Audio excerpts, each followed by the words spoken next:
Hindi ba't may mga fans na talaga namang umiiyak pa at nagpapakamatay para sa kanilang iniidolo? Itong mga fans sina Catherine Bernardo at Julia Montes o mas sikat bilang si Mara at Clara, handang umabsent sa eskwela o trabaho, makasiksik lang sa pila at mapanood ng live ang mga paboritong artista.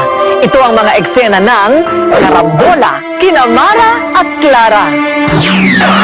Halos mapaos sa malalakas na iyawan. Sumakit ang kamay sa dumadagundong na palakpakan. At kahit pa matapak-tapakan at magsiksikan, baliwala para sa mga fans, makita lang ng personal ang idolo. They develop such attachment, okay? And they commit themselves in the role portrayed by the artist. Dahil sa galing nila, ang mga tao ay gumagawa ng mga grupo-grupo. Yan ang tinatawag natin mga fans club. Sino ang makakalimot sa mga Noranians at Vilmanians nila Ate Guy at Abby D? Kim Raud nila Kim Chu at Gerald Anderson.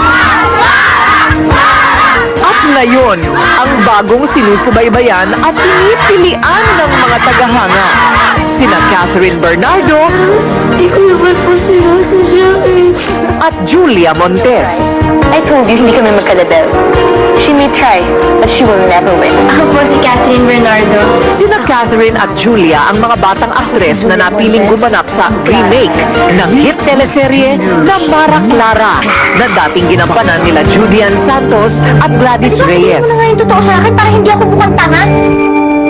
Taong 1992 nang unang pumere ang Mara Clara sa telebisyon.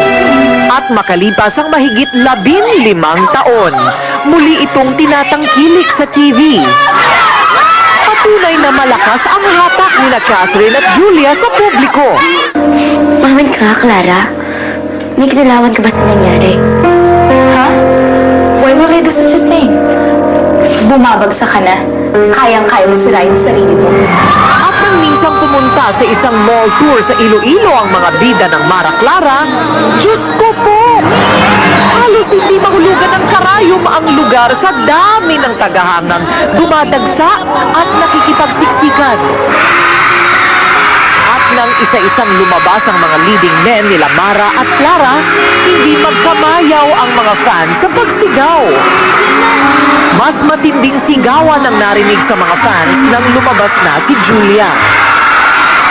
Paglabas ko, kasi ang in-expect ko, yung dati pa rin na kontrabida na pag galit sila, sila, alam niyo yun, happy yung nila, pili-pili. So parang ako, wow.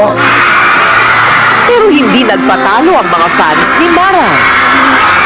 Napapunta po kasi kaya sabi, wala parang walang tao. Mga tao pa yan, kaya wala sa mood. Andun sila lahat sa stage para mapanood yung performance po namin. Bukod sa mga nagsisiksikang fans sa ibaba, punong-puno din ng tawang ikatlong palapag ng mall. Halos matumba na ang bakal na barikada.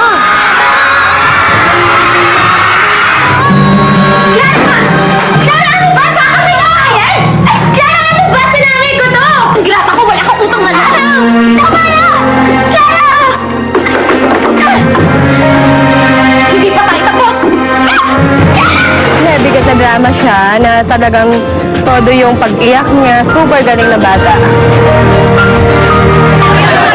Kahit abutin pa nga ng ilang oras at mangalay ang mga paa sa kahihintay, araw-araw ay matyagang pumipila at nakikipagsiksikan sa audience entrance ng ABS-CBN kasama ng ibang fans ang grupong KB Buddies at Julia's Angels. Sobrang sarap po ng feeling kasi talaga nag-effort po sila pag may more shows. Punta sila kahit maraming tao. Kung hindi dahil sa kanila, wala ako dito. Siguro nagpapasalamat po ako sa kanila kasi di ba kontrabida po ako pero ganyan po sila mag-broadcast. Sinusuportahan po nila po. Maging sa taping ng teleseryeng Mara Clara, hindi pwedeng umabsent ang mga fans nila Catherine at Julia. Kahit anong kasing dami pa siya ng tao, sisigin namin para kay Kat. Sinasabing walang artista kung walang tagahanga. Mga fans na handang makipagsiksikan sa masikip na mundo ng mga sikat, makapagbigay lang ng suporta, maidepensa lang ang iniidolo, masiguro lang na mananatiling buhay sa industriya ang kanilang mga inspirasyon sa kanilang mga buhay. Siyempre,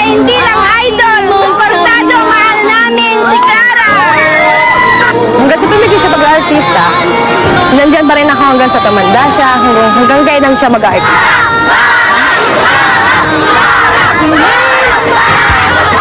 Kung minsan, pakiramdam natin ay puno o siksik tayo ng problema at hinaing sa buhay.